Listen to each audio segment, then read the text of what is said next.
मुद्दों पर चर्चा हुई है, क्या कोई समाधान निकल पाया?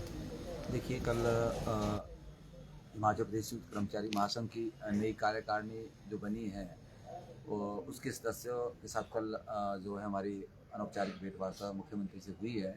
उसमें कुछ ज्वलंत मुद्दे थे जिसको लेके हमने मुख्यमंत्री से जो है चर्चा करनी थी।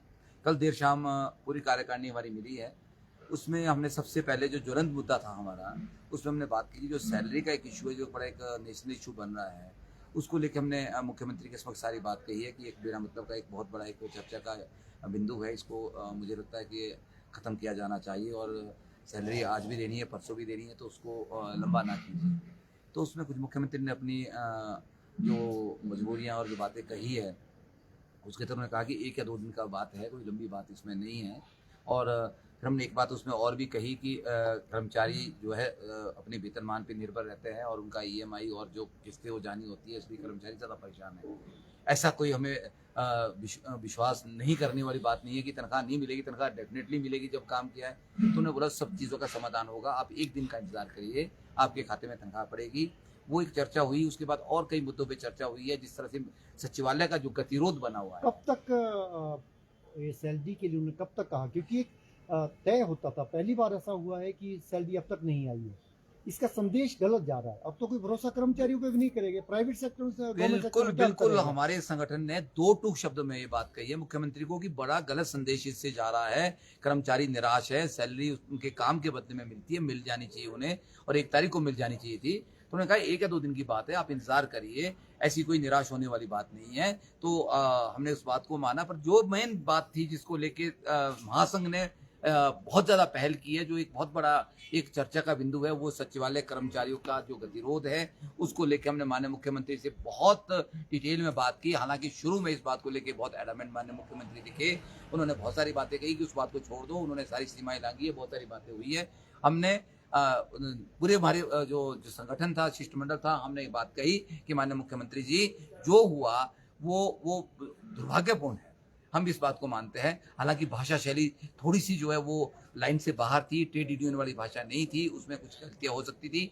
हमने यहाँ तक जब बात कही कि हम कर्मचारियों की तरफ से आपसे अगर आपको ठेस पहुँची है, तो हम माफ़ी माँगने को भी तैयार हैं, पर लेकिन जो वार्तालाप है वो होना चाहिए, डेडलॉक नहीं होना चाहिए। सबसे पहले मुख्यमंत्री आप उनसे बात करें, उनका राइट बनता है और उस गतिरोध को तोड़े। बाकी कर्मचारी आपके साथ हैं, जहाँ आपकी जो बातें होगी, जो ये आप आश्वासन कर्मचारी देंगे। सेवाएँ कर्मचारी सचिवालय सेवाएँ कर्मचारी महासंघ कह रहा है कोई गलती नहीं की, डीए माँगा है, एरियर माँगा है। कौन-सा गुनाह कर दिया?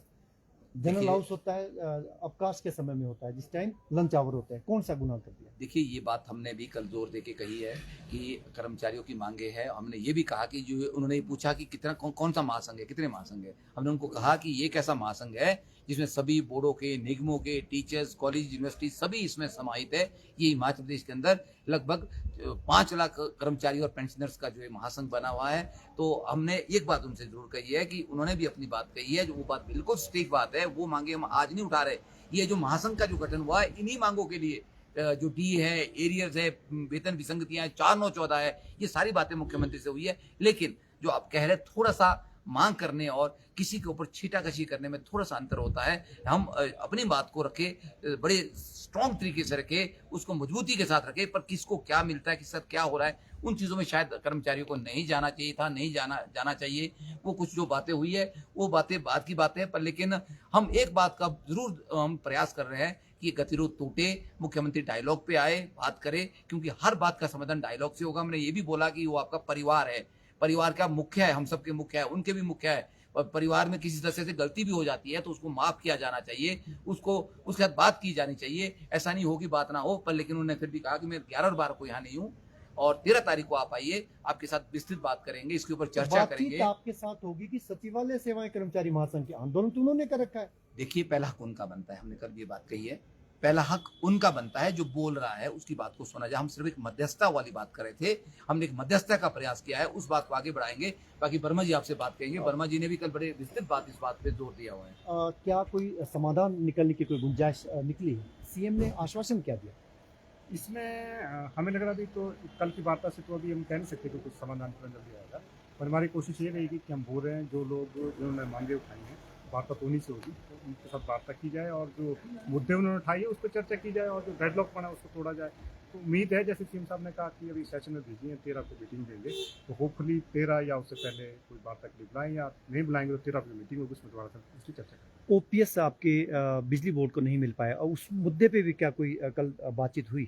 कल तो हम महासंघ के जो इश्यूज थे उन्हीं को लेकर के गए थे, लेकिन ओपीएस बिजली बोर्ड में नहीं मिली है, ये इशू अभी है, तो उसको बिजली बोर्ड के कर्मचारियों ने लगातार हम उसको उठा रहे हैं, और हमें खेद के साथ कहना पड़ रहा है कि बिजली बोर्ड और एमसी और 2-3 सेक्टर ऐसे हैं जहां ओपीएस आपका ओल्ड पेंशन सिस्टम था, लेकिन अब ओपीएस लागू नहीं हुई है और कर्मचारियों में आक्रोश भी है इसमें। तो ये आक्रोश क्या आने वाले दिनों के अंदर और तेज होगा, या फिर मुद्दा ये कब तक सुलझने के आसार है? क्योंकि आप लगातार आंदोलन भी करते हैं, सरकार के साथ बातचीत संवाद भी करते हैं, आंदोलन भी करते हैं, लेकिन समाधान अभी की दिशा में अभी मुझे लग रहा है जो टेक्निकली कहीं ना कहीं या तो अफसरशाही में या कम्युनिकेशन गैप है जो भी है सरकार के साथ, पर एक बड़ी क्लियर सी बात है, मीडिया के साथ ये भी पता है कि जब जो ओल्ड पेंशन सिस्टम है वो 3 से बंद किया गया था, अगर बिजली बोर्ड में ओल्ड पेंशन सिस्टम लागू किया जाए वो 3 से लागू होना है। गवर्नमेंट उसको चाहे 25 में करे, 24 में करे, करना तो 3 से है, 26 में करे, गवर्नमेंट को ऐसा कोई फाइनेंशियल बेनिफिट उसमें नहीं है, लेकिन नुकसान ही है कि कर्मचारी में अप्रोच रहेगा, एडमिनिस्ट्रेटिव इम्प्लीकेशन बढ़ेगी, तो मुझे तो ये लग रहा है कि गवर्नमेंट को देरी करके कोई फायदा नहीं, उसको ओपीएस आपको लीगली भी करनी पड़ेगी, क्योंकि आपका सीसीएस पेंशन 1972 जहाँ है जो अमेंडमेंट हुई है वो वहाँ लागू होनी है। Thank you. ठीक है, थैंक यू।